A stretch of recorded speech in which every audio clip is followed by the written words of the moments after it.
Hi hello investors. So happy Diwali to you all. So इस video के अंदर हम जो है कुछ दिवाली स्टॉक्स डिस्कस करेंगे जो कि मुझे जो है बहुत ज़्यादा इंटरेस्टिंग लग रहे हैं अगर मैं कमिंग एक साल का पर्सपेक्टिव लूँ। अब एज इन्वेस्टर आपको एक चीज़ ध्यान रखनी है कि आपको किसी भी स्टॉक को जो है बाय सेल रिकमेंडेशन नहीं लेना है। आपको इन कंपनीज़ को जो है इंडिविजुअली जाकर जो है स्टडी करना है। अब मैंने इन कंपनीज़ को क्यों चूज़ किया है, क्योंकि मुझे इन कंपनीज़ के बिजनेस मॉडल जो है ना वो बहुत ज़्यादा इंटरेस्टिंग लग रहे हैं। इसके साथ साथ ये जो कंपनीज़ है जो कि सेक्टर के अंदर काम करती है वहाँ जो है हमें टेलविंड्स देखने मिल रहे हैं। और इसके साथ साथ अगर आप अगले एक साल के अंदर देखोगे तो इन सारी कंपनीज के अंदर हमें जो है बहुत ज़्यादा स्ट्रॉन्ग अर्निंग्स ग्रोथ देखने मिल सकती है। अगर आपको मार्केट से पैसा बनाना है तो आप जो है दो चीज़ों से पैसा बना सकते हो। पहली चीज़ होती है पी री रेटिंग और दूसरी जो होती है वो है अर्निंग्स ग्रोथ। तो सारे प्लेयर्स के अंदर हो सकता है कि पी री रेटिंग भी हमें देखने मिले और अर्निंग्स ग्रोथ भी जो है बहुत ज़्यादा स्ट्रॉन्ग देखने मिल सकती है इन सारी कंपनीज के अंदर, और सबके बिजनेसेस के अंदर जो है डिमांड बहुत ज़्यादा है। तो बिना कोई देरी के वीडियो को स्टार्ट करते हैं। तो जो पहली कंपनी जो कि मैंने सिलेक्ट की है वो आपके पास ज्वेलरी रिटेल सेक्टर से जो है मैं लेके आया हूँ। अब पिछले कुछ टाइम से अगर आप देखोगे पिछले एक साल से तो हमें गोल्ड के अंदर जो है ना एकदम मैसिव बुल रन देखने मिला है। गोल्ड के प्राइजेस के अंदर जो है बहुत बड़ी रैली हमें देखने मिली है। और जब गोल्ड के प्राइजेस इंक्रीज हो गए तब अगर आप देखोगे तो ये जो ज्वेलरी कंपनीज होती है ना उनके अंदर जो है हमें डिमांड जो है कहीं ना कहीं रिड्यूस होते हुए देखने मिलती है। अब आप ज्वेलरी कंपनीज को देखोगे तो आपकी दो टाइप की ग्रोथ होती है, एक होती है वॉल्यूम ग्रोथ और दूसरी जो होती है वैल्यू ग्रोथ। जब गोल्ड के प्राइसेस बहुत ज्यादा इंक्रीज हो जाते हैं तो जो आपकी वॉल्यूम ग्रोथ होती है ना, जो आपके फुटफॉल्स होते हैं स्टोर्स के अंदर वो जो है रिड्यूस हो जाते हैं। लेकिन जब प्राइसेस इंक्रीज होते हैं तो गोल्ड का वैल्यू इंक्रीज हो जाता है और इस रीजन की वजह से जो है हमें इन कंपनीज के अंदर वैल्यू ग्रोथ दिखती है। तो जब गोल्ड के प्राइसेस ज्यादा इंक्रीज हो जाते हैं ना, हद से बाहर हो जाएंगे, मतलब फॉर एग्जांपल अगर मैं आपको एग्जांपल दूं तो आई थिंक अभी गोल्ड का प्राइस कुछ 1,10,000 या 1,20,000 के आसपास चल रहा होगा। तो जब आपके गोल्ड के प्राइसेस 150 160 तक चल जाएंगे तब जो है हमें वैल्यू और वॉल्यूम दोनों के अंदर फॉल देखने मिलेगा। लेकिन अगर इस तरीके की ग्रोथ चलती रही तो यहां अगर आप देखोगे तो जो हमारी इंडियन लेडीज होती है आप जो है उन्हें बस कुछ टाइम के लिए जो है गोल्ड लेने से रोक सकते हो। और अभी अगर आप टाइटन का स्टेटमेंट पढ़ोगे तो टाइटन के मैनेजमेंट ने क्या स्टेटमेंट बोला है कि इस दिवाली जो है हो सकता है कि हम लोग जो है स्टॉक आउट भी हो जाए। क्योंकि पिछले कुछ टाइम से अगर आप देखोगे तो इंडिया के अंदर जब हम ज्वेलरी कंजम्पशन की बात करें तो इंडिया के अंदर मैक्सिमम ज्वेलरी कंजम्पशन जो है हमें किस रीजन से देखने मिलता है, वो जो है हमें वेडिंग से देखने मिलता है। और इंडिया के अंदर मैक्सिमम आपका गोल्ड का जो कंजम्पशन है वो रूरल इंडिया के अंदर होता है, उसके बाद अर्बन इंडिया के अंदर। तो अबाउट 60% जो है वेडिंग वेयर से होता है, फिर उसमें 30% डेली वेयर के लिए होता है और 10% जो है फैशन वेयर के लिए होता है। यूजुअली अगर हम इंडिया के कल्चर की बात करें तो हमें जो है पसंद है कि हम फेस्टिवल्स पे जाकर जो है गोल्ड ऑर्नामेंट्स को परचेस करें, सिल्वर ऑर्नामेंट्स और ज्वेलरीज को जो है परचेस करें जाकर। तो इस रीजन की वजह से अगर आप देखोगे तो पिछले कुछ टाइम से जब फेस्टिव सीजन चल रहा था तब जो इंडियन वुमेन्स थी ना वो जो है होल्ड करके रख रहे थे कि भाई गोल्ड नहीं परचेस करेंगे, प्राइस बहुत इंक्रीज हो गया। लेकिन एक लिमिट होती है ना, तो गोल्ड की जो डिमांड है ना वो आप पोस्टपोन कर सकते हो लेकिन डिमांड जो है वो कैंसिल नहीं होती है। अब जैसे कि वेडिंग वाली जो डिमांड है ये तो बहुत इनइलास्टिक डिमांड है कि आपको पता है कि अगर आपके बेटे की अगले महीने जो है शादी है तो आप ऐसा तो नहीं बोलोगे कि भाई गोल्ड का प्राइस बहुत ज्यादा इंक्रीज हो गया मैं नहीं परचेस करूंगा। आप गोल्ड जाके परचेस करोगे, भले ही आप कम ग्रामेज परचेस करो बट आप परचेस जरूर करोगे। तो इसलिए इंडिया के अंदर मैक्सिमम अगर आप देखोगे तो डिमांड इनइलास्टिक है। तो समझो यहां से हमें गोल्ड के प्राइस के अंदर रैली भी देखने मिलती है तो थोड़ा बहुत टाइम हमें डिमांड पोस्टपोन होते हुए देखने मिलेगी लेकिन डिमांड फिर भी स्ट्रांग रहेगी। तो इस रीजन की वजह से अगर आप देखोगे तो Q3 Q4 मुझे ऐसा लगता है कि बहुत ज्यादा स्ट्रांग सीजन रहने वाला है ज्वेलरी कंपनीज के लिए। क्योंकि अगेन अगर आप देखोगे तो ग्रोथ हमें स्ट्रांग देखने मिलेगी, वेडिंग सीजन होता है और वेडिंग में आप लोगों को पता ही है कि ज्वेलरी की कितनी डिमांड है। अब मैंने कौन सी दो कंपनी सिलेक्ट की आपके ज्वेलरी सेक्टर से, जो पहली कंपनी है वो है कल्याण ज्वेलर्स और जो दूसरी कंपनी है वो है पीएन गडगिल। अब मैंने इन दोनों कंपनीज को सिलेक्ट किया है, उसके पीछे भी रीजन है।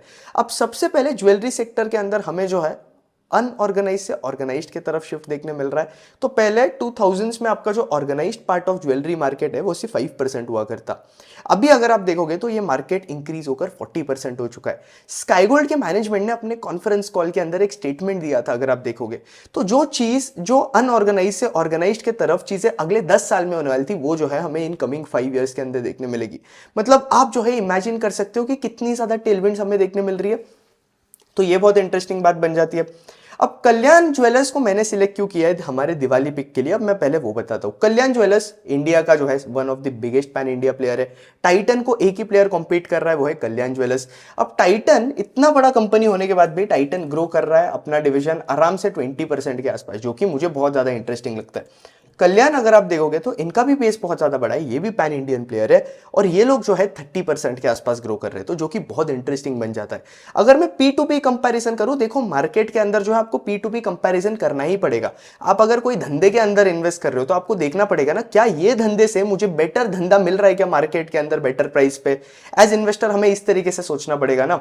अगेन ये प्रैक्टिकल चीज है, अगर आपको सीखनी है मार्केट के अंदर तो मास्टर क्लास का लिंक मैं जो है डिस्क्रिप्शन में दे दिया हूं, zero to hero master class ले लेना। आपको जो लेवल का मार्केट का प्रैक्टिकल नॉलेज आएगा ना, आप जो है इमेजिन भी नहीं कर सकते हो, और आप जो है एक इंडिपेंडेंट इन्वेस्टर बन जाओगे। इसके साथ साथ हम लोग एक लाइव सेशन भी करने वाले, तो उसका भी मैं लिंक नीचे डिस्क्रिप्शन में दिया हूं, पोर्टफोलियो एनालिसिस वाला वर्कशॉप, जहां पे जो है मैं अपने पोर्टफोलियो के स्टॉक्स जो है आप लोगों के साथ डिस्कस करने वाला हूं। इसके साथ साथ मार्केट के अंदर Q1 Q2 के अंदर हमें क्या अपॉर्चुनिटीज देखने मिली है, वो सारी चीजें जो है डिस्कस करने वाला हूं।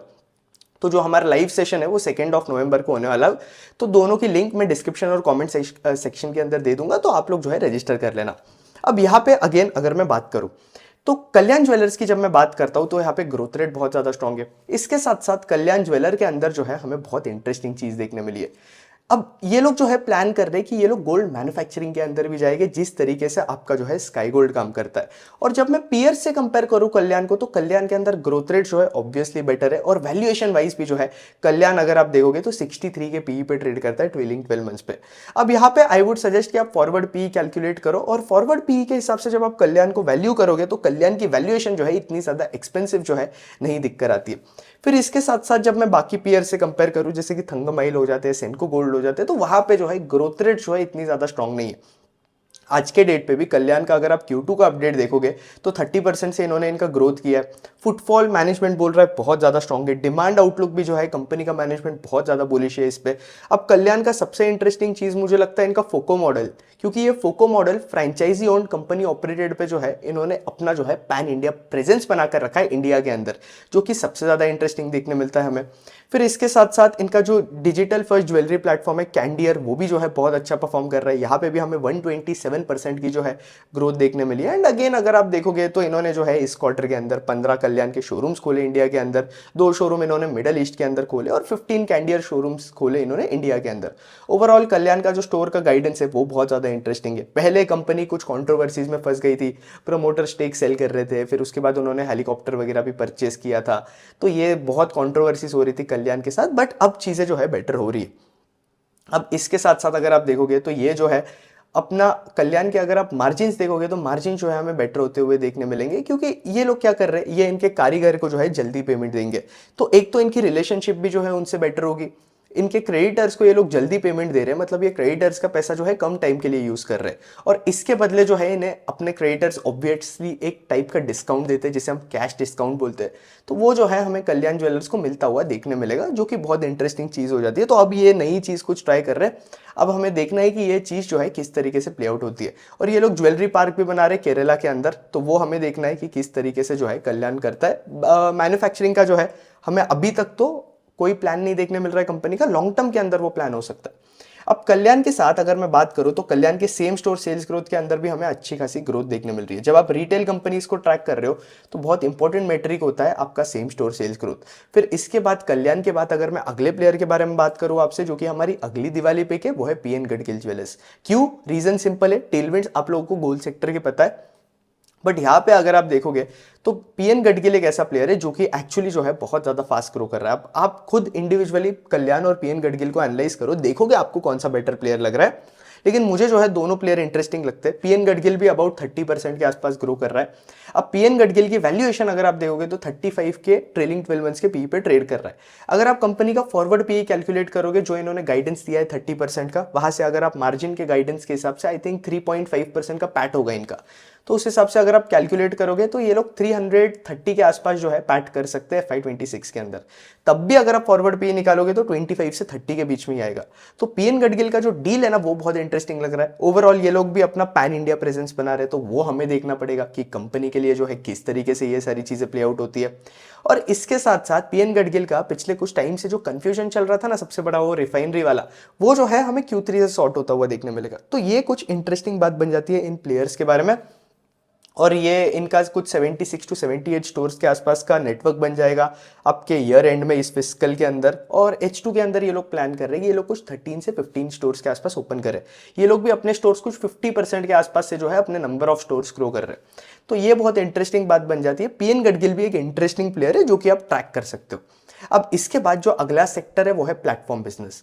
अब इंडिया के अंदर अगर आपको प्लेटफॉर्म बिजनेस बनाना है तो प्लेटफॉर्म बिजनेस बनाना जो है सिंपल नहीं होता है। अब आप जब भी प्लेटफॉर्म बिजनेस बनाते हो तो आपके प्लेटफॉर्म पे जो है बहुत ज्यादा यूजर्स होते हैं। आप लोगों को पता ही है कि ऑर्गेनिक फॉलोअर बेस गेन करना इंडिया के अंदर या ऑल ओवर दी वर्ल्ड बहुत ज्यादा मुश्किल है। और अगर आपके प्लेटफॉर्म पे यूजर्स है तो उस प्लेटफॉर्म की बहुत वैल्यू है। तो जब हम प्लेटफॉर्म बिजनेसेस की बात करते हैं इंडिया में तो कौन से बिजनेसेस आ जाते हैं? जब आप देखोगे तो Paytm, Zomato, Swiggy, car trade, जिनका लॉजिस्टिक्स, ये टाइप के जो है हमें बिजनेसेस देखने मिलते हैं। तो प्लेटफॉर्म बिजनेस के अंदर अगर आप देखोगे तो यूजुअली जब कंपनी स्केल करती है ना तब आप इनके पैट अगर आप देखोगे तो पैट जो है कंपनी ज्यादा नहीं बनाती है। वही जो है हमें जोमेटो के केस में देखने मिला। पहले जो है कंपनी ने प्रॉफिट आफ्टर टैक्स अगर आप देखोगे दैट इज आपका नेट प्रॉफिट तो नेगेटिव था। लेकिन जैसे जैसे कंपनी स्केल करती है हमें जो है कंपनी के अंदर ऑपरेटिंग लेवरेज देखने मिलता है और कंपनी जो है धीरे धीरे पहले एबिटा नेगेटिव से एबिटा पॉजिटिव होती है, फिर पैट नेगेटिव होती है, फिर पैट पॉजिटिव होती है। और पैट पॉजिटिव होने के बाद जब ये इनके फॉलोअर्स दैट इज इनके यूजर्स की पावर यूज करने लगते हैं, जब इनके प्लेटफॉर्म चार्जेस ये लोग इंक्रीज करेंगे तब जो है हमें कंपनी के अंदर जो है ऑपरेटिंग लेवरेज भी प्ले आउट होते हुए देखने मिलता है। और इनके कॉस्ट वगैरह जो है जैसे जैसे ये लोग स्केल करते हैं वैसे वैसे रिड्यूस होते हुए देखने मिलते हैं। तो प्लेटफॉर्म बिजनेसेस तो बहुत सारे हैं। मुझे सबसे इंटरेस्टिंग लगता है आपका एटर्नल, क्योंकि एटर्नल के अंदर आपका ब्लिंकिट आता है, जोमैटो आता है। जोमैटो के अंदर अगर आप देखोगे तो ग्रोथ रेट जो है हमें फॉल होते हुए देखने मिली है, 14-15% के आसपास ग्रो कर रहे हैं। लेकिन ब्लिंकिट जो कि मुझे सबसे ज्यादा इंटरेस्टिंग लग रहा है, क्योंकि इंडिया के अंदर अगर हम मॉडर्न रिटेल की बात करें तो मॉडर्न रिटेल का कंट्रीब्यूशन जो है अभी तक 10-15% के आसपास ही है। अगर आप बाकी कंट्रीज के अंदर देखोगे तो आपका मॉडर्न रिटेल जो है बहुत ज्यादा फास्ट पेस पे ग्रो हो रहा है और अबाउट मैक्सिमम चंक जो है इन कंपनीज का मॉडर्न रिटेल से ही आता है। अब डीमार्ट अगर आप देखोगे तो वो मुझे थोड़ा पुराना मॉडल लगता है। ब्लिंकिट की वजह से जो है हमें घर बैठे हर चीज ऑर्डर करने की जो है आदत लग चुकी है। इसके साथ साथ अभी मैं जोमेटो की बात करूं, आई मीन ब्लिंकिट की बात करूं, तो इनका एग्जीक्यूशन जो है मुझे बहुत ज्यादा सॉलिड देखने मिला, क्योंकि इन्होंने पहले 2000 का गाइडेंस दिया था, 2000 स्टोर्स का। अब ये लोग 2100 का गाइडेंस दे रहे स्टोर का। तो डार्क स्टोर्स ये लोग बहुत ज्यादा फास्ट पेस पे एक्सपैंड कर रहे हैं। 3000 स्टोर्स का ये लोग गाइडेंस दे रहे हैं आपका FY27 के एंड तक, मतलब Q4 FY26 तक। तो वो भी बहुत इंटरेस्टिंग हो जाएगा। और ओवरऑल ब्लिंकिट एक ऐसा बिजनेस है जहां पे हमें जो है ओवर 100% की जो है ग्रोथ देखने मिल रही है। इसके साथ साथ जोमेटो की अगर मैं बात करूं दैट इज आपका एटर्नल की, तो हमें इनके मार्जिन बेटर होते हुए देखने मिलेंगे, क्योंकि कंपनी जो है अभी अभी आपके इन्वेंट्री मॉडल की तरफ शिफ्ट हुई है, जिसकी वजह से हमें इनके मार्जिन इंक्रीज होते हुए देखने मिलेंगे। एंड अगेन अगर मैं बात करूं तो जैसे जैसे ये लोग अभी डार्क स्टोर पे स्पेंड कर रहे हैं, कॉम्पिटिटिव इंटेंसिटी एक बार ईज आउट होते हुए देखने मिली। क्योंकि अभी अगर आप देखोगे तो स्विगी भी है, जेप्टो भी है, ये सारे प्लेयर जो है ये वाले सेगमेंट के अंदर काम कर रहे हैं। तो जब कॉम्पिटिटिव इंटेंसिटी हमें ईज आउट होते हुए देखने मिलेगी तब इनका इन्वेस्टमेंट जो है और थोड़ा रिड्यूस हो जाएगा और हमें तब जो है इन कंपनीज के अंदर ऑपरेटिंग लेवरेज जो है दिखना स्टार्ट हो जाएगा। तो जोमेटो एक बहुत इंटरेस्टिंग बिजनेस लगता है मुझे इनके ब्लिंकिट के डिवीजन की वजह से, जो कि बहुत ज्यादा फास्ट पेस पे ग्रो कर रहा है और आगे जाकर विद इन 6-7-8 मंथ्स 9 मंथ्स के बाद जो है हमें यह प्रॉफिटेबिलिटी के पाथ पे भी जो है जाता हुआ देखने मिलेगा, जो कि हमें सेम स्विगी के केस में भी जो है देखने मिल रहा है। वहां पे भी अगर आप देखोगे तो उनका डार्क स्टोर्स का जो इन्वेस्टमेंट है ना वो जो है हमें थोड़ा रिड्यूस होते हुए देखने मिला। YOY लेवल की ग्रोथ की बात कर रहा हूं मैं उसमें। फिर इसके साथ साथ अगेन अगर मैं बात करूं तो जोमेटो जैसी कंपनीज में जो है आपको बिल्कुल भी पी नहीं देखना है। इन कंपनीज के अंदर आपको कंपनी का डायरेक्शन देखना है। जैसे कि अभी अगर आप देखोगे तो Q2 के अंदर अभी सारे ब्रोकरेज हाउसेस ने जोमेटो का टारगेट प्राइस क्यों रेस किया पता है? रीजन ये है कि Q2 के अंदर अगर आप देखोगे तो क्या हुआ जोमेटो के साथ, इनके जो एबिटा मार्जिन है ना, जो पहले नेगेटिव 2 पॉइंट समथिंग थे अभी वो 1 पॉइंट समथिंग हो गए नेगेटिव। तो एबिटा मार्जिन की जो डायरेक्शन है वो सही डायरेक्शन में जा रही है। अब मैंने बस नंबर बोला, मुझे एग्जैक्ट नंबर याद नहीं आ रहा था, लेकिन आप समझो मैं क्या बोल रहा हूं। अगर डायरेक्शनली कंपनी सही जा रही है तो यहां पे अगर आप देखोगे तो कंपनी के साथ चीजें जो है बेटर होगी। तो जैसे इनके एबिटा मार्जिन इंप्रूव होते जाएंगे उस तरीके से अगर आप देखोगे तो स्टॉक पैसा बनाते जाएगा। तो यहां पे आप वो पी वाला और वो जनरल हमारे जो वैल्यूएशन मैट्रिक्स है ना वो यूज नहीं कर सकते। इसलिए मैं बोलता हूं कि हर एक कंपनी को वैल्यू करने का जो है डिफरेंट तरीका होता है। मैं आपको कोई रिकमेंडेशन नहीं दे रहा हूं, लेकिन उन्हें जो है इन कंपनीज को सही से वैल्यू करने का तरीका नहीं आता है। आप इनको आपके ट्रेडिशनल वैल्यूएशन रेशियो से वैल्यू कर ही नहीं सकते हो। आप यहां पे DCF भी यूज नहीं कर सकते हो। आपको जो है यहां पे डायरेक्शन देखना पड़ेगा और डायरेक्शन रही सही रही तभी जो है आपका स्टॉक पैसा बनाएगा। जो अगला प्लेटफॉर्म बिजनेस है जो कि मुझे इंटरेस्टिंग लग रहा है और जो इसके पहले हम आगे बढ़े, मुझे जो है आपके पास जो है बहुत इंपॉर्टेंट अनाउंसमेंट करनी है। यहाँ अगर आप देखोगे तो हम लोग जो है अभी 2 नवंबर को जो है लाइव सेशन करने वाले हैं। हम लोग जो है पोर्टफोलियो एनालिसिस और मार्केट अपॉर्चुनिटीज H1 FY 26 के ऊपर जो है एक वर्कशॉप ले रहे हैं। तो ये वर्कशॉप जो है लाइव होने वाला है 2 नवंबर को, संडे को। तो ये वर्कशॉप ऑनलाइन होगा, लाइव होगा, जहां आप जो है रजिस्टर कर सकते हो। अभी वर्कशॉप का प्राइस जो है 1299 रुपीज है, जो कि सिर्फ हमारे फर्स्ट 200 पार्टिसिपेंट्स के लिए है। और यहाँ पे अगर आप देखोगे तो 60 to 70 सीट जो है ना ऑलरेडी फुल हो चुकी है, क्योंकि ये जो है मैंने जीरो टू हीरो वालों के लिए जल्दी ओपन कर दिया था। तो यहाँ अगर आपने अब तक रजिस्टर नहीं किया मार्केट अपॉर्चुनिटीज वाले वर्कशॉप के लिए, तो जल्द से जल्द जो है इस वर्कशॉप के लिए भी आप लोग जो है रजिस्टर कर देना। एक बार 200 पार्टिसिपेंट्स हो गए तो उसके बाद जो है मैं इसका प्राइस जो है 1299 से जो है 1499 करने वाला हूँ। और इसकी लिमिट जो है लाइव सेशन के लिए जो है मैंने सिर्फ 500 पार्टिसिपेंट्स की रखी हुई है। तो एक बार 500 पार्टिसिपेंट भी कंप्लीट हो गए तो उसके बाद जो है मैं किसी को नहीं लेने वाला हूँ लाइव सेशन के लिए। उसके बाद जो है आप डायरेक्ट सिर्फ जो है रिकॉर्डिंग के लिए रजिस्टर कर सकते हो, लेकिन लाइव सेशन में जो बैठने का मजा है आप जो है वो इमेजिन भी नहीं कर सकते। तो आना मेरे साथ बैठना लाइव। वैसे भी जो लोग जो है जीरो टू हीरो को लाइव अटेंड नहीं कर पाए थे उनके जो थे बहुत ज्यादा रिग्रेट्स थे। तो यहाँ पे आना मेरे साथ लाइव बैठना, जहाँ हम जो है डिफरेंट सेक्टर्स के अंदर, मार्केट के अंदर क्या क्या अपॉर्चुनिटीज बन रही है वो सारी चीजें डिस्कस करेंगे। जैसे कि केबल्स एंड वायर्स के अंदर कौन से स्टॉक्स जो है मुझे अच्छे लग रहे हैं, कौन से स्टॉक्स को जो है मैं अपने वॉच लिस्ट के अंदर रख रहा हूँ, इंफ्रा के अंदर कौन से स्टॉक्स है, पावर सेक्टर को हम डिस्कस करेंगे, टीएनडी सेक्टर हो गया, ट्रांसफार्मर सेक्टर हो गया, ऑटो एंड एंसिलरीज वाला सेक्टर हो गया, फिर मेटल सेक्टर के अंदर क्या अपॉर्चुनिटीज है, रिसाइकलिंग सेक्टर के अंदर जो है हमें क्या अपॉर्चुनिटीज दिख आ रही है। फिर उसके बाद हम डिस्कस करेंगे कि एरोस्पेस सेक्टर के अंदर क्या अपॉर्चुनिटी है, हेल्थ केयर हो गया, GLP-1 हो गया, CDMO हो गया।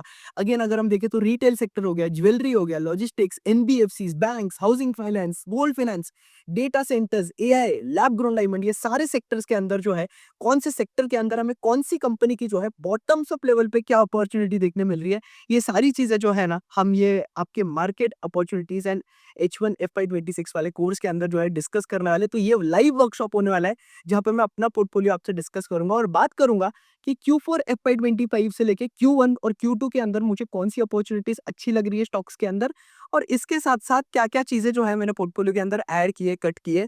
तो यहाँ पे मैं आपके साथ पूरा पोर्टफोलियो लाइव डिस्क्लोज करूंगा, आपके साथ डिस्कस करूंगा कि क्या बेसिस पे मैंने किसी भी कंपनी के अंदर होल्डिंग बनाई है, क्या बेसिस पे मैंने उस कंपनी के अंदर से जो है एग्जिट करा हुआ है। और इसके साथ साथ ये सेशन जो है 10 आवर्स के आसपास होने वाला है। तो हम 2 नवंबर को मॉर्निंग में स्टार्ट करेंगे और यहाँ पे आपको रिकॉर्डिंग्स का एक्सेस जो है लाइव टाइम मिलेगा। जस्ट इन केस अगर आप सेशन नहीं अटेंड कर पाते हो तो आपको जो है लाइव टाइम रिकॉर्डिंग्स का जो है एक्सेस भी मिल जाएगा, तो उसका टेंशन मत लेना। और इस सेक्टर के अंदर आपको जो नॉलेज मिलेगा और सेशन के बाद जो है हम लोग लाइव जो है आप लोगों के साथ Q&A करने वाले हैं, तो बहुत मजा आने वाला है। और इसके साथ साथ जल्द से जल्द जो है आपके मार्केट अपॉर्चुनिटीज H1 FY 26 के लिए रजिस्टर कर देना। अगर आपने जीरो टू हीरो के लिए रजिस्टर करा हुआ है तो बहुत अच्छी बात है, आपका जो है वर्कशॉप के लिए बेस जो है रेडी है। अगर आप ये सेशन अटेंड कर रहे हो लाइव मेरे साथ, तो आई वुड रिक्वेस्ट कि आप जो है जीरो टू हीरो देख कर आना, क्योंकि जीरो टू हीरो के अंदर जो है आप बहुत सारी चीजें सीखते हो। मार्केट अपॉर्चुनिटीज के अंदर आप सीखोगे कि क्या बेसिस पे हमें किसी भी स्टॉक के अंदर पोजीशन ऐड करनी चाहिए या कट करनी चाहिए, मेरा क्या करंट पोर्टफोलियो है, मेरे को कौन सी अपॉर्चुनिटीज मार्केट के अंदर अच्छी लग रही है। तो यहाँ पे मैं आप लोगों से इंडिविजुअल स्टॉक्स डिस्कस करना आ रहा हूँ। कंडीशन एक ही है कि कुछ भी जो है ये बाय सेल रिकमेंडेशन नहीं है, हर एक चीज जो है ना एजुकेशनल पर्पज के हिसाब से। जीरो टू हीरो के अंदर मैंने आपको ये सिखाया कि किस तरीके से जो है आप कौन कॉल को डिकोड कर सकते हो, क्या जो है आपको डिफरेंट सेक्टर की कंपनी इसके अंदर ट्रैक करनी चाहिए, किस तरीके से जो आप प्रैक्टिकली जो है इक्विटी रिसर्च कर सकते हो, किस तरीके से जो है मैं टेक्निकल्स यूज करता हूँ और स्टॉक्स को जो है स्क्रीन करता हूँ, किस तरीके से जो है मैंने अपनी वॉच लिस्ट बनाकर रखी है। और इसके साथ साथ यहाँ पे जो है हम बात करेंगे कि किस तरीके से हम कंपनीज में फ्रॉड डिस्कस कर सकते हैं। मेरी इन्वेस्टमेंट चेकलिस्ट जो है, सेक्टर चेकलिस्ट जो है, कि जैसे कि हर एक सेक्टर के लिए जो है डिफरेंट चेकलिस्ट होती है। कैपिटल गुड्स के अंदर हमें कुछ अलग तरीके से ट्रैक करना पड़ता है, हॉस्पिटल्स के अंदर हमें कुछ और देखना पड़ता है। इसके साथ साथ बाकी सेक्टर्स के अंदर देखोगे कैपिटल गुड्स हो गया, कैपिटल मार्केट्स हो गया, डेटा सेंटर हो गया, हर एक सेक्टर के अंदर जो है हमें डिफरेंट तरीके से ट्रैक करना होता है। तो ये सारी चीजें जो है ना आपको जीरो टू हीरो के अंदर जो है सीखने मिलेगी, ताकि आपके पास जो एक फ्रेमवर्क रेडी होगा, बेस रेडी होगा, और ये बेस लेकर जो है आपको हमारे H1 FY 26 के वर्कशॉप के अंदर आना है। और अगर आपने H1 FY 26 के वर्कशॉप के अंदर डायरेक्ट लाइव आ रहे हो, अगर आपने जीरो टू हीरो नहीं लिया है तो भी कोई बात नहीं, आप कर लेना, लाइव कर लेना, और उसके बाद आप जो है जीरो टू हीरो को जो है अटेंड कर सकते हो। जीरो टू हीरो का रिकॉर्डिंग लेकर जो है आप कभी भी देख सकते हो, लेकिन देख कर आओगे तो बेटर है। नहीं देखा है तो कोई बात नहीं, आप डायरेक्ट भी आ सकते हो, लेकिन बाद में जो है आप जीरो टू हीरो को देख लेना। और zero to hero master class का जो प्राइस है मैं जल्दी जो है 2999 से 3499 करने वाला हूँ। तो अगर आपने अब तक रजिस्टर नहीं किया है जीरो टू हीरो के लिए तो जल्द से जल्द जो है रजिस्टर कर लेना, इसके पहले आपका मास्टर क्लास का प्राइस इंक्रीज हो जाए। जीरो टू हीरो के अंदर आपको वैल्यूएशन वगैरह के बारे में भी सीखने मिलता है, तो हर एक चीज़ जो है आपको सीखने मिलती है। और ये वाले सेशन के अंदर हम लोग जो है ना आपके पोर्टफोलियो को डिस्कस करेंगे, मेरे पोर्टफोलियो को डिस्कस करेंगे और इसके साथ-साथ बात करेंगे कि करंटली जो है मार्केट के अंदर कौन-सी अपॉर्च्युनिटीज़ अच्छी लग रही है, कौन-सी कंपनी इसमें स्किप कर रहा हूँ। सो बाकी दोनों सेशन की लिंक जो है मैं नीचे डिस्क्रिप्शन में दे रहा हूँ और कमेंट सेक्शन के अंदर भी आपको लिंक मिल जाएगा। जो कि जो है हमारा पिक नंबर 4 है, दैट इज आपका ब्लैक बग। अब आपको किसी भी चीज को रिकमेंडेशन की तरीके से नहीं लेना, none of this is buy sell recommendation. अब ब्लैक बग का जो बिजनेस मॉडल है ना, ये जो है मुझे बड़ा इंटरेस्टिंग लगता है। जैसे अगर आप देखोगे तो उबर ओला होता है ना, उस तरीके से ट्रक्स के केस में अगर मैं बात करूं तो ये आपका ब्लैक बग जो है ना वो ट्रक्स का उबर है। तो यहाँ पे ये लोग आपके ट्रक ऑपरेटर्स की बहुत बड़ी बड़ी प्रॉब्लम सॉल्व करते हैं। जैसे कि इंडिया के अंदर मैक्सिमम ट्रक ऑपरेटर्स अगर आप देखोगे तो 75% ट्रक जो है ना लेस देन, मतलब कुछ ऑपरेटर होते हैं छोटे छोटे ऑपरेटर, तो वो लोग जो है लेस देन 5 ट्रक्स ओन करते हैं। अब ये लोग ट्रक ओन करते हैं, ये लोग ड्राइवर्स इन्होंने हायर करे होते हैं। जब ये लोग ड्राइवर्स भेजते हैं फ्राइट वगैरह के लिए या गुड्स वगैरह के लिए भेजते हैं ये लोग ड्राइवर्स को, तो वहां पे आप देखोगे तो बहुत प्रॉब्लम्स होती है। एक तो इन्हें पता नहीं होता इनका ट्रक कौन से डायरेक्शन के अंदर जा रहा है, ड्राइवर क्या कर रहा है, क्या स्पीड पे गाड़ी चला रहा है, वो फास्टैग को किस तरीके से यूज कर रहा है, टोल पेमेंट्स क्या हो रहे हैं। बहुत बार आपका जो ट्रक ओनर्स है वो ड्राइवर्स को कैश देते हैं टोल के लिए, तो बहुत बार वो झूठ भी बोलते हैं कि हमने इतना टोल भर दिया उतना टोल भर दिया। तो ये सारी चीजें भी होती है। तो ये सारी प्रॉब्लम सॉल्व करने के लिए जिनका जो है अपने प्रोडक्ट्स लेकर आया है। तो ये लोग vehicle financing, tolling, vehicle tracking, loads platform, brokerage platform, fuel sensor, ये सारे प्रोडक्ट्स जो है लेकर आ रहे हैं। इनके केस में अगर आप देखोगे तो जितने ज़्यादा इनके प्लेटफॉर्म पे यूजर्स इंक्रीज होते जाएंगे, जितने ज़्यादा डेली ऐप यूजेज इंक्रीज होते जाएगा, उतना ज़्यादा जो है कंपनी के लिए बेटर होगा, क्योंकि उतने ज़्यादा लोग जो है इनकी सर्विसेज यूज़ करेंगे। तो कंपनी का मेन सर्विस कौन सा है? आपका पेमेंट्स और टेलीमैटिक्स वाला। और इनके जो ग्रोथ बिजनेस है वहां पे जो है इन्होंने सुपर लोड्स वाला एक बिजनेस जो है स्टार्ट करा हुआ है। अब जिनका का जो बिजनेस मॉडल है वो बड़ा इंटरेस्टिंग है पढ़ने के लिए। आई वुड सजेस्ट कि आपको एज इन्वेस्टर जो है कंपनी को स्टडी करनी चाहिए। जिनका के केस में सबसे इंटरेस्टिंग जो चीज़ हमें देखने मिल रही है वो ये है कि यहाँ पे इनकी कॉन्ट्रीब्यूशन मार्जिन जो है वो इंक्रीज होने स्टार्ट हो गए। रेवेन्यू ग्रोथ यहाँ पे बहुत ज़्यादा स्ट्रॉन्ग है और हमें जो है कंपनी के अंदर ऑपरेटिंग लेवरेज देखने मिल रहा है। यही सबसे बड़ा मैजिक बनता है प्लेटफॉर्म बिजनेसेस का। और यही जो है पिछले कुछ टाइम अगर आप देखोगे पहले तो हमें कार ट्रेड के अंदर देखने मिल रहा था। अब कार ट्रेड के अंदर अगर आप देखोगे तो हमें जो है बहुत ज़्यादा सॉलिड ऑपरेटिंग लेवरेज देखने मिल रहा था, क्योंकि ये प्लेटफॉर्म बिजनेसेस है। एक बार आप इन्हें स्केल कर देते हो तो बस फिर ऑपरेटिंग लेवरेज पे ऑपरेटिंग लेवरेज ही मिलता रहता है। अब जैसे जैसे कॉस्ट एफिशिएंसी वगैरह मैनेज करते हो आपकी, तो जिनका के जो रेकरिंग रेवेन्यूज है वो इंक्रीज हो रहे हैं। यहाँ पे कंट्रीब्यूशन मार्जिन इंक्रीज हो रहा है, मतलब वेरिएबल कॉस्ट जो है इनके थोड़े थोड़े रिड्यूस हो रहे हैं। यहाँ पे अगेन अगर आप देखोगे तो यूजर रिटेंशन इंक्रीज हो रहा है और ये मॉडल जो है एसेट लाइट बिजनेस मॉडल है। तो इस रीजन की वजह से अगर आप देखोगे तो पिछले साल दैट इज आपका Q2 FY25 और Q1 FY25 देख लो और Q1 FY26 देख लो, तो पहले जो है Q1 FY25 के अंदर ये लोग सिर्फ 12 करोड़ का एबिटा कमा रहे थे। अब कंपनी 47 करोड़ का एबिटा कमा रही है, तो लगभग 4x के अंदर जो है हमें एबिटा के अंदर ग्रोथ देखने मिली। और यही मैजिक है ऑपरेटिंग लेवरेज का आपके प्लेटफॉर्म बिजनेसेस के अंदर, जो कि बहुत ज़्यादा इंटरेस्टिंग चीज़ हो जाती है। फिर इसके बाद अगर मैं बात करूं तो आपके प्लेटफॉर्म बिजनेसेस के बाद आपके पावर वाले बिजनेसेस आते हैं। अब एआई एक ऐसा थीम है जो कि हमारे वर्ल्ड के अंदर बहुत ज्यादा फास्ट पेस पे ग्रो हो रहा है। एआई जो है पूरे वर्ल्ड के अंदर मेगा ट्रेंड है। तो अब एआई के अंदर अगर हम बात करें तो एआई के लिए सबसे ज्यादा इंपॉर्टेंट चीज क्या होती है? Data centres. और अगर आपको डेटा सेंटर चलाने तो आपको पावर की नीड होती है। पावर की नीड है तो आपको पावर ट्रांसमिट करनी पड़ेगी, तो टीएनडी कंपनीज बनकर आती है। तो टीएनडी कंपनीज के अंदर मैंने कौन सी कंपनी सिलेक्ट कर रखी है? आपके ट्रांसफॉर्मर कंपनीज। तो यहाँ पे ट्रांसफॉर्मर्स एंड रेक्टिफायर्स नाम की एक कंपनी है जो कि मुझे बहुत ज्यादा इंटरेस्टिंग लगती है। आई वुड सजेस्ट कि आप इस कंपनी को जाके स्टडी करना, जहां मैनेजमेंट जो है 55% CAGR का जो है टॉप लाइन का गाइडेंस दे रहा है। इसके साथ साथ इनकी ऑर्डर बुक जो है बहुत ज्यादा हेल्दी है। हमें कंपनी के जो मार्जिन है वो बेटर होते हुए देखने मिल रहे हैं। जैसे कि FY23 के अंदर ये लोग सिर्फ 8% का एबिटा बना रहे थे, अभी FY25 के अंदर देखोगे तो इनके एबिटा जो है वो 16% के आसपास बना रहे। अब company different kind of transformers के अंदर काम करती है। ट्रांसफॉर्मर्स के अंदर अगर मैं बात करूं तो यार इस सेगमेंट के अंदर डिमांड ही इतनी ज्यादा है कि कंपनी जो है कॉन्स्टेंटली कैपेसिटी एक्सपांशन कर रही है ताकि वो लोग जो है डिमांड को केटर कर पाए। अगर आपको इस सेगमेंट के अंदर ग्रो करना है तो आपको जो है केपेक्स करना ही पड़ेगा, क्योंकि शिलचार अगर आप मैं बात करूं, शिलचार टेक्नोलॉजीज भी एक कंपनी है ये सेगमेंट के अंदर, लेकिन उनका केपेक्स अभी नहीं आ रहा है। तो Q3 Q4 के अंदर अगर आप देखोगे तो वहां पे थोड़ा EPS के अंदर जो है हमें इतना ज्यादा ग्रोथ नहीं देखने मिलेगा और टॉप लाइन के अंदर भी नहीं। अब हमें देखना पड़ेगा कि उनका केपेक्स वगैरह कब आता है। अब ट्रेल का केपेक्स जो है आ रहा है, इसके साथ साथ ये लोग बैकवर्ड इंटीग्रेट भी कर रहे हैं। इनकी ऑर्डर बुक अगर आप देखोगे तो 5200 करोड़ के आसपास बनकर आती है। इनके ऑर्डर इनफ्लो भी जो है बहुत ज़्यादा स्ट्रांग है। एंड यहाँ अगेन अगर आप देखोगे तो इन्होंने जो है मोरिया के अंदर जो है 22,000 MVA का जो है कैपेसिटी एक्सपेंशन करा हुआ है। कंस्ट्रक्शन जो है उसके लिए स्टार्ट हो चुका है। तो ओवरऑल मैनेजमेंट का जो गाइडेंस है आपके ट्रेल के लिए वो बहुत ज़्यादा इंटरेस्टिंग है। ट्रांसफार्मर की नीड आप लोगों को पता ही है कि सब जगह है। जहाँ जहाँ आपका यहाँ पे डिस्ट्रीब्यूशन हो गया, पेट्रोकेमिकल हो गया, फार्मास्यूटिकल सेक्टर हो गया, ट्रांसमिशन हो गया, सीमेंट हो गया, मेटल प्रोसेसिंग हो गया, सब जगह जो है इनकी नीड है। अब ट्रांसफार्मर की अपसाइकल जो है हमें 2022 के एंड से देखने मिल रही है। तो यहाँ अगर आप देखोगे तो 2022 से जो है हमें ग्रोथ रेट्स बेटर होते हुए देखने मिली है। 2025 में कंपनी ने जो है 56% से जो है अपनी टॉप लाइन ग्रो करी है और कंपनी को जो है ना कॉन्स्टेंटली ऑपरेटिंग लेवरेज भी मिल रहा है और हमें इनके मार्जिन जो है वो भी बेटर होते हुए देखने मिल रहे हैं। तो ये बन जाता है हमारा ट्रेल। अब ट्रेल के बाद दूसरे भी प्लेयर्स है जैसे कि एटलांटा है, शिल्चर है, लेकिन मुझे ट्रेल जो है इंटरेस्टिंग लगता है। लेकिन यहाँ पे मैं आपको एक बात बता दूं, वैल्यूएशन जो है थोड़ी यहाँ पे हायर साइड पे, तो आपको एज इन्वेस्टर जो है वो देखना पड़ेगा। री रेटिंग थोड़ा मुश्किल है, लेकिन अगर स्ट्रॉन्ग ग्रोथ रही तो ईपीएस के अंदर जो है हमें ग्रोथ देखने मिल सकती है। अब जब मैं डेटा सेंटर की बात करूं तो डेटा सेंटर के अंदर आपको जनरेटर लगते हैं ताकि आप डेटा सेंटर को जो है पावर कर पाओ। तो उस सेगमेंट के अंदर टीडी पावर नाम की एक बहुत इंटरेस्टिंग कंपनी है, जो कि मैं बोलूंगा एक प्रॉक्सी कंपनी है, जो कि मुझे बहुत ज्यादा इंटरेस्टिंग लगती है। तो ये लोग आपके जनरेटर्स की तरफ काम करते हैं, ये लोग मोटर्स की तरफ भी काम करते हैं और ये लोग आपके टरबाइंस के अंदर भी काम करते हैं।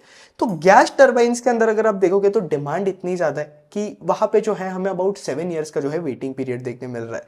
तो जैसे कि आज चल रहा है, समझो आप एक एग्जांपल दे देता हूं कि आज जो है 2026 चल रहा है। तो 2026 मतलब आप इमेजिन करोगे आप आज गैस टरबाइन बुक करोगे और आपको जो है वो 2033 में मिलेगा। तो इतना बड़ा जो है वेटिंग पीरियड बनकर आ रहा है, इतना तो मैंने किसी कार को भी नहीं देखा है कभी। तो यहाँ पे ये बहुत बड़ा वेटिंग पीरियड जा चुका है गैस टरबाइंस के लिए, क्योंकि डिमांड ही बहुत ज़्यादा स्ट्रांग है और ये कंपनी उस सेगमेंट के अंदर काम करती है। इसके साथ साथ थोड़ा आप ट्रंप के टैरिफ की वजह से अगर आप देखोगे तो कंपनी के रेवेन्यूज थोड़े इंपैक्ट होते हुए हमें देखने मिल सकते हैं। लेकिन अगेन ये लोग अपनी सप्लाई चेन धीरे धीरे शिफ्ट कर रहे हैं। तो ये लोग टर्की के थ्रू एक्सपोर्ट करेंगे, यूरोप के थ्रू एक्सपोर्ट करेंगे, यूएस के अंदर। तो टैरिफ को जो है ना ये लोग बाईपास कर पाएंगे या फिर इतना ज़्यादा टैरिफ नहीं लगेगा। क्योंकि इंडिया के ऊपर अगर आप देखोगे तो ट्रम्प भाई साहब ने जो है अबाउट 50% के टैरिफ लगा दिए बॉस। तो यहाँ पे टीडी पावर के अंदर हमें ग्रोथ रेट्स भी बहुत ज्यादा स्ट्रांग देखने मिल रही है, ऑपरेटिंग लेवरेज भी देखने मिल रहा है। इन्होंने जो है 1500 करोड़ का टॉप लाइन का गाइडेंस दिया है FY26 का, जो कि हाई चांसेस है कि ये लोग जो है गाइडेंस एक्सीड कर सकते हैं। अब टीडी पावर को जो है मैंने बहुत डिटेल के अंदर, अगर आप एक्स पे जाओगे तो यहाँ पे आप सिंपली मेरे प्रोफाइल पे जाके जो है टीडी पावर सर्च करोगे तो आपको टीडी पावर पे जो है बहुत डिटेल वीडियो मिल जाएगा, जिसपे जो है मैंने इनका बिजनेस मॉडल जो है कवर किया हुआ है बहुत डिटेल के अंदर, और पूरे पावर सेक्टर को जो है आप यहाँ से समझ सकते हो। तो आई वुड सजेस्ट कि आप ये वाला वीडियो जो है जरूर जाकर देखना। एक्स पे आप जाओ, यूट्यूब पे भी जो है आपको मिल जाएगा, मार्केट्स विद आयुष मर्दा वाला जो हमारा चैनल है वहां पे भी मिल जाएगा आपको ये वाला वीडियो। और इसके साथ साथ आयुष मर्दा रिसर्च डेस्क पे भी जो है आपको टीडी पावर पे एक वीडियो मिल जाएगा, क्योंकि हमने बहुत टाइम पहले जो है इस बिजनेस को भी जो है कवर करा था हमारे चैनल पे। तो टीडी पावर के बाद अब एक और इंटरेस्टिंग बिजनेस लगता है मुझे आपके फार्मा सेक्टर के अंदर। ये तो बन गया आपका डेटा सेंटर की बात। तो फार्मा के अंदर मैं बात करूं तो हॉस्पिटल्स एक ऐसा बिजनेस है जहां पे हमें इन कंपनीज के जो कैश फ्लोज है ना वो जो है पहले से इंक्रीज होते हुए देखने मिले। तो इन कंपनीज के अंदर आपको केपेक्स भी करना पड़ता है। तो कल को अगर आपको हॉस्पिटल बनाना है तो आपको जो है कम से कम 100 से 150 करोड़ आपके जेब में लगेंगे। ऑब्वियसली यार हर एक इंसान के लिए जो है हॉस्पिटल बनाना पॉसिबल नहीं होता है। तो ये बहुत इंटरेस्टिंग चीज लगती है मुझे हॉस्पिटल बिजनेस के बारे में। और यहाँ पे हॉस्पिटल बिजनेसेस के अंदर जो है ग्रोथ भी है। तो जो हमारा अगला पिक है ना वो है यथार्थ हॉस्पिटल और मैक्स हेल्थ केयर भी बोल सकते हो। अब मैक्स हेल्थ केयर की मैं बात करूं तो देखो दोनों के अंदर जो है जमीन आसमान का फर्क है। अब जब आप हॉस्पिटल कंपनीज को वैल्यू करते हो तो आपको इन कंपनीज को जो है ईवी टू एबिटा पे वैल्यू करना है। तो जब मैं ईवी टू एबिटा देखूं यथार्थ जैसी कंपनीज का, तो इनका जो है अभी 29 के ईवी टू एबिटा पे ट्रेड कर रहा है। यथार्थ के अंदर जो है हमें बहुत ज्यादा सॉलिड री रेटिंग देखने मिली, जहां कंपनी पहले 14 के ईवी टू एबिटा पे ट्रेड कर रही थी लेकिन अभी 29 के इस पे कर रही है। लेकिन स्टिल अगर आप इनके पीयर्स देखोगे तो आपका मैक्स का अगर आप ईवी टू एबिटा देखोगे तो ये जो है बहुत एक्सपेंसिव मल्टीपल पे ट्रेड करता है। तो जब हम मैक्स के केस की बात करें तो यहां अगर आप देखोगे तो 55 के ईवी टू एबिटा पे जो है कंपनी ट्रेड कर रही है। रीजन ये है कि इनके हॉस्पिटल्स ये लोग बहुत ज्यादा फास्ट पेस पे एक्सपांड कर रहे हैं। हमें मैक्स हेल्थ केयर के जो अंदर जो है ग्रोथ रेट भी बहुत ज्यादा फास्ट देखने मिल रही है। तो इतने बड़े बेस पे भी कंपनी इतना ज़्यादा फास्ट ग्रो कर रही है, वो बहुत ज़्यादा इंटरेस्टिंग चीज़ बन जाती है। और ओवरऑल जो भी हॉस्पिटल कंपनीज है अगर आप देखोगे तो यहाँ पे जो आपके बुटीक हॉस्पिटल है उसके अंदर ग्रोथ देखने मिल रहा है, दैट इज आपके प्रीमियम हॉस्पिटल, स्पेशलाइजेशन हॉस्पिटल जितने ज़्यादा अच्छे होते हैं उतना ज़्यादा बेटर होता है, क्योंकि स्पेशलाइजेशन मिक्स के अंदर जब आप काम करते हो तब आपके मार्जिन जो है बेटर होते जाते हैं। तो मैक्स हेल्थ केयर भी जो है आपके स्पेशलाइज सेगमेंट के अंदर काम कर रहा है, इनके नए प्रोजेक्ट्स भी आ रहे हैं। तो यहाँ पे आप देखोगे तो 2025 के अंदर अगस्त के अंदर इनके 5300 के आसपास बेड्स है। अब 2029 के अंदर ये लोग टारगेट कर रहे हैं कि इनके नंबर ऑफ बेड जो है डबल हो जाए, जो कि बहुत इंटरेस्टिंग चीज़ है। और यहाँ पे जो है इनका केपेक्स भी आ रहा है, अलग अलग साइड पे ये लोग ग्रीन फील्ड और ब्राउन फील्ड दोनों केपेक्स कर रहे हैं। तो यहाँ पे आप एबिटा पे ज़्यादा फोकस करो, क्योंकि डेप्रिसिएशन के कॉस्ट बहुत ज़्यादा इन कंपनीज के लिए, जिसके वजह से अगर आप देखोगे तो हमें पैट कभी भी जो है राइट पिक्चर नहीं देता है जब हम हॉस्पिटल कंपनीज की बात करें। तो यहाँ पे अगर हम देखें तो यथार्थ की मैं बात करूँ तो यथार्थ भी एक प्लेयर है जो कि बहुत ज़्यादा फास्ट पेस पे ग्रो कर रहा है, और पीयर से अगर मैं कंपेयर करूँ तो यथार्थ का जो वैल्यूएशन है ना वो अभी भी डिसेंट लगता है। तो यथार्थ मेरे पिक के अंदर एक और प्लेयर बनकर आता है। अब मैं आपको कोई रिकमेंडेशन नहीं दे रहा हूँ, यहाँ पे आपको ये चीज़ ध्यान रखनी पड़ेगी, यथार्थ के अंदर ये लोग भी जो है 30% के आसपास जो है ग्रो कर सकते हैं, जो कि बहुत इंटरेस्टिंग बात है। इन्होंने अभी एक और 200 बेड्स का नया हॉस्पिटल भी एक्वायर करा हुआ है। इसके पहले इनका कैपेसिटी 1600 था, अब इनका कैपेसिटी 2300 प्लस हो गया है। और यहाँ से हमें यथार्थ के जो मार्जिन है वो बेटर होते हुए देखने मिलेंगे, क्योंकि इनका जो मेन केपेक्स था जो कि इन्हें करना था इनके नए हॉस्पिटल्स के लिए, वो ये लोग जो है ऑलरेडी कर चुके। तो मार्जिन यहाँ से यथार्थ के जो है हमें बेटर होते हुए देखने मिल सकते हैं। तो ये कुछ बिजनेसेस थे। फिर इसके बाद अगर मैं एनबीएफसी सेक्टर की आप लोगों से बात करूं तो एनबीएफसी सेक्टर के अंदर प्लेयर्स बहुत सारे, हम लोग जो है बहुत सारी अपॉर्चुनिटीज जो है, जो हमारा लाइव सेशन हो रहा है ना 2 नवंबर को, portfolio analysis and market opportunities वाला सेशन, उसमें जो है मैं आपसे हर एक सेक्टर की जो है कंपनीज डिस्कस करने वाला हूं। तो अगर आपने अभी तक हमारे लाइव सेशन के लिए रजिस्टर नहीं किया है तो जल्द से जल्द जो है रजिस्टर कर लेना। इसका प्राइस जो है आपको इंक्रीज होता हुआ देखने मिलेगा जल्दी। एक बार हमारे नंबर ऑफ डिसाइडेड रजिस्ट्रेशंस हो गए उसके बाद इसका प्राइस इंक्रीज हो जाएगा।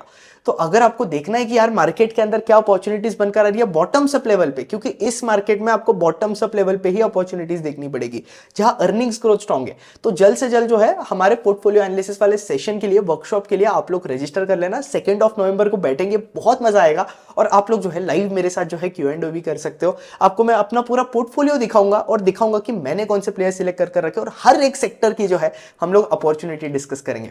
और इसके साथ साथ इसके आई वुड सजेस्ट कि ये मास्टर क्लास देखने आप आओगे तो जीरो टू हीरो वाला मास्टर क्लास जो है आप हमारा देख के आना, तो आपको लेवल ऑफ अंडरस्टैंडिंग मिलेगी, वो डिफरेंट मिलेगी। नहीं भी देखकर आओगे तो ठीक है, बट देखकर आना, ये मेरा आपसे रिकमेंडेशन है। फिर यहां पे अगर मैं बात करूं तो थोड़ा एनबीएफसी के अंदर मैं आपसे अपॉर्चुनिटी डिस्कस करूं तो एक आपके गोल्ड फिनेंस वाली जो कंपनीज है ना वो मुझे इंटरेस्टिंग लग रही है, क्योंकि पिछले कुछ टाइम से जैसे ही हम बात कर चुके हैं गोल्ड के प्राइस के अंदर हमें मैसिव रैली देखने मिली है। जब गोल्ड के प्राइसेस इंक्रीज होते हैं तब अगर आप देखोगे तो आपकी जो गोल्ड फाइनेंस कंपनीज है ना इनके एयूएम के अंदर हमें बहुत स्ट्रॉन्ग ग्रोथ देखने मिलती है। तो यहाँ पे जो हमारा अगला पिक है ना वो है मुथूट फाइनेंस। अब मुथूट फाइनेंस क्यों है बॉस? मुथूट फाइनेंस ये है क्योंकि देखो, अब मुझे पता है इसका वैल्यूएशन एक्सपेंसिव है, ये कंपनी 4.5 के प्राइस टू बुक पे ट्रेड कर रही है, आई नो, लेकिन स्टिल अगर आप देखोगे तो कंपनी इंटरेस्टिंग बनकर आती है गोल्ड फाइनेंस के केस में, क्योंकि अगर गोल्ड का प्राइसेस अगर आप देखोगे तो यहां से होल्ड भी करेगा, तब भी अगर आप देखोगे तो इन गोल्ड फाइनेंस के एयूएम के अंदर जो है हमें स्ट्रॉन्ग ग्रोथ देखने मिलेगी। अब ये गोल्ड फाइनेंस कंपनी जो है ना, मुथूट के केस में अगर मैं स्पेशली बात करूं तो ये लोग गाइड करते हैं कि लोग 20-25% के आसपास ग्रो करेंगे, लेकिन एयूएम के अंदर इनकी जो ग्रोथ होती है ना वो बहुत ज्यादा होती है। तो अंडर प्रॉमिस ओवर डिलीवर करता है मैनेजमेंट, ये जो है मुझे पसंद है इस कंपनी के बारे में। तो ये इनका एयूएम जो है ना 37% से ग्रो कर रहे हैं मुथूट फाइनेंस की अगर मैं बात करूं। फिर अगेन अगर आप देखोगे तो गोल्ड लोन वाले सेगमेंट के अंदर बहुत ज्यादा टेलविंड्स है, क्योंकि पिछले कुछ टाइम से आपको माइक्रो फाइनेंस के अंदर हेडविंड्स देखने मिल रही थी। ओवरऑल सेक्टर के अंदर जो है लेंडिंग ज्यादा फास्ट नहीं हो रही थी। तो जब लेंडिंग की एक्टिविटी स्लो हो जाती है इकोनॉमी के अंदर, तब लोगों को जो है पैसा चाहिए ही होता है, बोरोइंग्स करनी होती है, तो ये लोग अपना गोल्ड दे देते हैं और गोल्ड देकर ये लोग पैसा उठा लेते हैं। तो ये बहुत इंटरेस्टिंग चीज है। इसके साथ साथ गोल्ड फाइनेंस कंपनीज के अंदर अगर आप देखोगे तो ये लोग जो है सिक्योर्ड कैटेगरी के अंदर काम करते हैं। गोल्ड एक ऐसा एसेट है जो कि आप कभी भी लिक्विडेट कर सकते हो। तो यहां पे आपको इन कंपनीज के अंदर क्या मेट्रिक ट्रैक करनी चाहिए, दैट इज आपको गोल्ड इनका ईयूएम पर ब्रांच कितना है वो देखना है, हर ब्रांच में एम्प्लॉइज कितने, वो सारी चीजें जो है आपको देखनी है, और ओवरऑल ईयूएम के अंदर कितनी ग्रोथ आ रही है, एसेट क्वालिटी किस तरीके से है वो जो है आपको देखनी है। अगेन ये सारी चीजें आपको सीखनी है, तो कौन से सेक्टर के अंदर क्या ट्रैक करना है, तो आप zero to hero master class के लिए एनरोल कर लेना, जहां पे आप सीखोगे कि कौन से सेक्टर के अंदर आपको क्या क्या चीजें ट्रैक करनी है, और इस दिवाली के अंदर जो है आपको आपके लर्निंग के अंदर इन्वेस्ट करना चाहिए। तो यहाँ पे अगेन अगर मैं बात करूं तो ये बनकर आती है मुथूट फाइनेंस की बात। अब एक और बहुत मस्त सा प्लेयर मुझे लग रहा है ज्वेलरी आपके गोल्ड फाइनेंस के अंदर, तो यहाँ पे आप देखोगे तो फेड बैंक फाइनेंशियल सर्विसेज एक इंटरेस्टिंग प्लेयर है, क्योंकि यहाँ पे वैल्यूएशन कंफर्ट जो है कहीं ना कहीं हमें देखने मिल रहा है। मुथूट की वैल्यूएशन भाई 4.5x के प्राइस टू बुक पे ट्रेड कर रहा है कंपनी। फेड बैंक के केस में अगर आप देखोगे तो ये लोग 2 के प्राइस टू बुक पे ट्रेड कर रहे हैं, जो कि मुझे इंटरेस्टिंग लग रहा है। अब फेड बैंक पे मैंने एक बहुत डिटेल वीडियो जो है कवर कर रखा है, आई वुड सजेस्ट कि आप वो वाला वीडियो जो है जाकर देखना, हमारे आयुष मर्दा रिसर्च डेस्क के चैनल पे जो है आपको ये वीडियो मिल जाएगा। अगर आप मार्केट्स विद आयुष मर्दा पे भी देखोगे तो हाई चांसेस है कि आपको वीडियो मिल जाएगा, एक्स पे भी जो है आपको वीडियो आराम से मिल सकता है। अब यहाँ पे अब मैं पॉइंट की बात करता हूँ आपसे कि इनका जो गोल्ड लोन वाला एयूएम है ना, वो जो है बहुत ज्यादा फास्ट परफॉर्म कर रहा है। ये लोग अब क्या कर रहे हैं, ये लोग सिक्योर्ड और अनसिक्योर्ड दोनों के अंदर काम करते थे, अब ये लोग पूरा फुल्ली सिक्योर्ड के अंदर काम करेंगे जब हम फेड बैंक की बात करें, तो जो कि बहुत इंटरेस्टिंग हो जाता है। और यहाँ पे जब हम गोल्ड फाइनेंस की बात भी करें तो इंडिया के अंदर अगर आप देखोगे तो सिर्फ 7% ऑफ गोल्ड जो है ना वो प्लेज्ड है गोल्ड फाइनेंशियर्स के साथ, और 93% ऑफ गोल्ड जो है अनप्लेज्ड है। तो जब इंडिया के अंदर आपकी क्रेडिट ग्रोथ इंक्रीज होनी है, तब अगर आप देखोगे तो हमारे इंडियंस के पास गोल्ड बहुत ज्यादा होता है। तो यहाँ पे आप देखोगे तो इसकी वजह से गोल्ड फाइनेंस वाले सेगमेंट के अंदर जो है हमें स्ट्रॉन्ग ग्रोथ देखने मिलेगी, जो कि बहुत इंटरेस्टिंग बात बन जाती है। तो ये भी एक इंटरेस्टिंग कंपनी है, आई वुड सजेस्ट कि आप इसे भी जो है ट्रैक करना स्टार्ट कर दो। इनकी एसेट क्वालिटी भी जो है हमें बेटर होते हुए देखने मिल रही है। पहले इनकी एसेट क्वालिटी हमें खराब होते हुए देखने मिली, क्योंकि इन्होंने अपना अनसिक्योर्ड वाला डिवीजन जो है सेल आउट कर दिया, तो वहां से जो है ओवरऑल कंपनी की पैट ग्रोथ वगैरह जो है हमें इंपैक्ट होते हुए देखने मिली। इसके साथ साथ ही अपना गोल्ड लोन वाला सेगमेंट जो है ना बहुत ज्यादा फास्ट एक्सपांड कर रहे हैं। तो मेरा तो पिक इस दिवाली के लिए जो है मुथूट फाइनेंस ही है, लेकिन ये भी कंपनी है जहां हमें जो है री रेटिंग देखने मिल सकती है। फिर इसके बाद अगर मैं बात करूं तो एक बिजनेस मुझे जो है आपके साथ सीडीएमओ सेगमेंट के अंदर डिस्कस करना है, जो कि हमारा लास्ट पिक है। अब बेसिकली 2 बिजनेसेस डिस्कस करने हैं, लेकिन यहां पे आप देखोगे तो मैंने एक को पिक कर रखा है। अब जो बिजनेस मुझे आप लोगों के साथ डिस्कस करना है वो है आरती फार्मा लैब्स। अब आरती फार्मा लैब्स जो है सीडीएमओ कंपनीज जो है, जब इनके नए मॉलिक्यूल्स कमर्शियलाइज होते हैं तब इन कंपनीज के अंदर हमें ग्रोथ देखने मिलती है। ओवरऑल जब मैं सीडीएमओ कंपनीज की बात करूं तो इनके रेवेन्यू ग्रोथ जो है हमें लंपी देखने मिलते हैं, मतलब किसी साल ग्रोथ देखने मिलेगी, किसी साल जो है ग्रोथ नहीं देखने मिलेगी। तो यहाँ पे जब मैं आरती फार्मा की बात करूं तो यहाँ पे हमें पिछले कुछ टाइम से जो है ग्रोथ देखने ही नहीं मिल रही है। लेकिन यहाँ पे हमें ग्रोथ कब से देखने मिलनी स्टार्ट हो जाएगी, FY26 के एंड या फिर आपके FY27 से जो है हमें कंपनी के अंदर ग्रोथ रेट जो है वो बेटर होते हुए देखने मिलेगी, जो कि बहुत ज्यादा इंटरेस्टिंग लग रहा है। अब पूरे वर्ल्ड के अंदर जब मैं ज़ैंथीन की बात करूं, अब ज़ैंथीन आपका वो प्रोडक्ट है जो कि आपके कोल्ड ड्रिंक्स के अंदर यूज होता है, यहाँ वहां यूज होता है, तो ज़ैंथीन एक बहुत इंटरेस्टिंग प्रोडक्ट है। और पूरे वर्ल्ड के अंदर सेकेंड नंबर पे प्रोड्यूसर की अगर मैं बात करूं तो हमारा आरती फार्मा लैब जो है ज़ैंथीन के अंदर काम करता है। फिर यहाँ पे अगेन अगर आप इनका पीपीटी चेक करोगे तो यहाँ पे जो है इन्होंने ज़ैंथीन के बारे में जो है पूरी इंफॉर्मेशन दी हुई है। आपके ज़ैंथीन की अगर मैं बात करूं तो ये आपके एनर्जी ड्रिंक्स, फार्मास्यूटिकल और न्यूट्रास्यूटिकल सेगमेंट वाले के अंदर जो है यूज होता है। फिर इसके मैक्सिमम रेवेन्यूज अगर आप देखोगे तो एक्सपोर्ट्स के थ्रू आते हैं। अब कंपनी एपीआई वाले डिवीजन के अंदर भी ग्रो कर रही है, लेकिन ज़ैंथीन के अंदर जो है कंपनी का बड़ा केपेक्स आ रहा है। तो अभी इनकी प्लांट जो है वो कुछ 5000 प्लस एमटीए के आसपास है। अब ये लोग उससे जो है 9000 के आसपास लेके जा रहे हैं, मतलब अगर आप देखोगे तो लगभग डबल कर रही है कंपनी कैपेसिटी। अब पिछले कुछ टाइम से अगर आप देखोगे तो ज़ैंथीन के प्राइजेस के अंदर भी जो है हमें फॉल देखने मिल रहा था, लेकिन अगेन अगर आप देखोगे तो अभी चीजें जो है बेटर हो रही है। इनका सीडीएमओ वाला डिवीजन भी जो है ये लोग बहुत ज्यादा फास्ट ग्रो कर रहे हैं, तो इनके सीडीएमओ वाले डिवीजन के अंदर हमें जो है यहाँ पे 30 to 40% की ग्रोथ देखने मिलेगी। ज़ैंथीन वाले डिवीजन के अंदर मुझे ऐसा लगता है 10-15% की जो है रेवेन्यू ग्रोथ जो है हमें देखने मिलेगी, ये मेरी एक्सपेक्टेशन है। एपीआई वाला डिवीजन इनका इतना ज्यादा जो है फास्ट ग्रो नहीं कर रहा है, तो ये इनकी बात बनकर आती है। ओवरऑल कंपनी के अंदर जो है हमें स्ट्रॉन्ग ग्रोथ देखने मिल सकती है। तो इनके नंबर ऑफ साइट जो है 6 से 7 हो जाएंगे। इनकी रिएक्टर के अंदर कैपेसिटी इंक्रीज हो रही है, सीडीएमओ के अंदर ये लोग नए क्लाइंट्स लेकर आ रहे हैं। मैक्सिमम एग्जीक्यूशन जो है, मैक्सिमम ग्रोथ जो है हमें कंपनी के अंदर FY27 से दिखनी स्टार्ट हो जाएगी। FY26 जो है थोड़ा ओके ईयर रहेगा कंपनी के लिए, लेकिन स्टिल मुझे लगता है ये लोग 20% के आसपास ग्रो कर पाएंगे, तो ये बनकर आती है।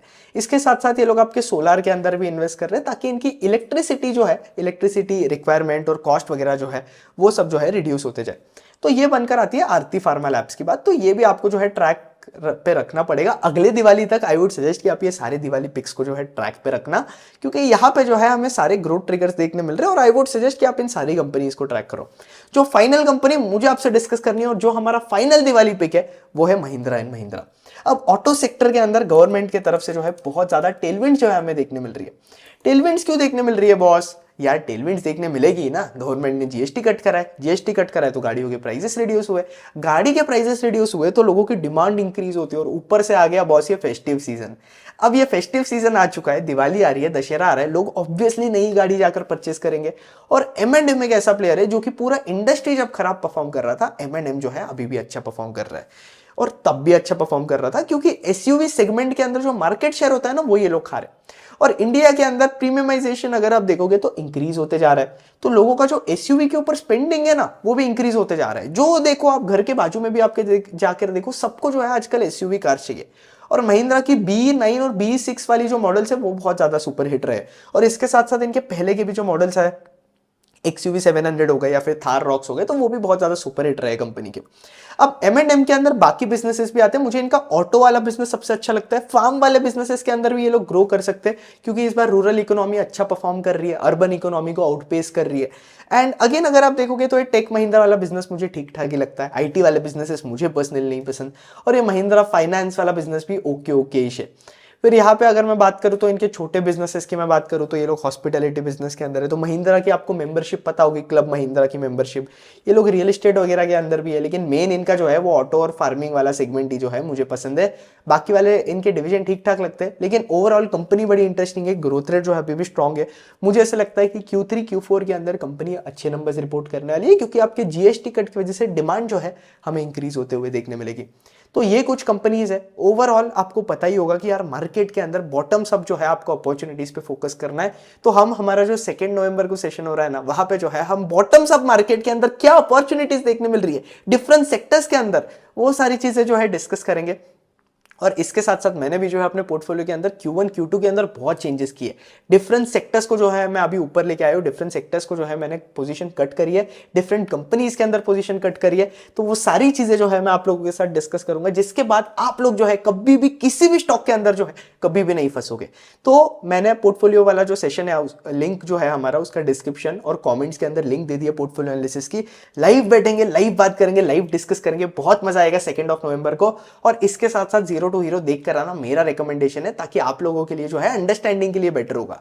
और वो भी जो है डिफरेंट लेवल ऑफ वैल्यू मिलती है आपको zero to hero master class के अंदर, तो उसका भी लिंक मैंने नीचे दिया हुआ है। तो वहां पे आप सीखते हो कि किस तरीके से कौन कॉल वगैरह डिकोड कर सकते हैं, किस तरीके से आपको कौन से सेक्टर के अंदर क्या मैट्रिक्स ट्रैक करनी चाहिए।